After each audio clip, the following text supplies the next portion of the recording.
শোণিতপুৰ জিলাৰ অন্তৰ্গত শ্বহীদনগৰী ঢেকিয়াজুলিত আজি শান্তিপূৰ্ণভাৱে অনুষ্ঠিত হল শাৰদীয় দুৰ্গা পূজাৰ বিজয়া দশমীৰ অনুষ্ঠান।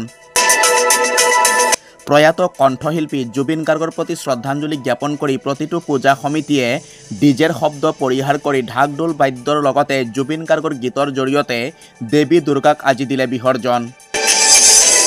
সেয়েহে পূজা সমিতিসমূহলৈ কৃতজ্ঞতা জ্ঞাপন কৰিলে সনাতনী বীৰ হিন্দু সেনাৰ অসম প্ৰান্তৰ সহপ্ৰমুখ মণিকণ দাসে।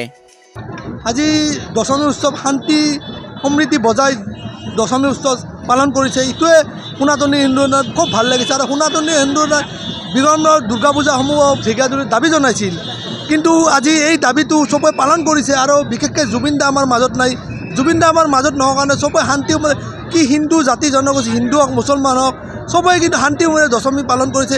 এইকাৰণে সনাতনী বিভিন্ন পৰা চব দুৰ্গা পূজা কমিটিসকলক ধন্যবাদ দিলোঁ। আজি এই জুবিন দা নহ'লে কোনো আজি ডিজে চিজে তোমাৰ আজি ঢাক চাক বজাই আজি বাছনি পালন কৰিছে। এইকাৰণে বিভিন্ন ঢেকিয়াজুলি যিমান ৰাইজ আছে আমাৰ শ্বহীদনগৰী ঢেকিয়াজুলিক আমি সনাতনী বিভিন্ন পৰা আন্তৰিক শুভেচ্ছা জনালোঁ। আৰু পৰৱৰ্তী সময়ত আমাৰ যেতিয়া দুৰ্গা পূজা আহিব, যেতিয়া দুৰ্গা পূজা আহিলেও যিমান উৎসৱ হওক জুবিন দাক যে আমি পাহৰি যাব নালাগে, জুবিন দাৰ গান উৎসৱ লৈ এই উৎসৱবিলাক আমি পালন কৰিব লাগিব। পৰৱৰ্তী সময়ত আমাৰ ভোজপুৰীৰ মানুহ আছে, ছট পূজা আহি আছে, ছট পূজাতো আমি ইহঁতে ভোজপুৰীক আমি দাবী জনাইছোঁ।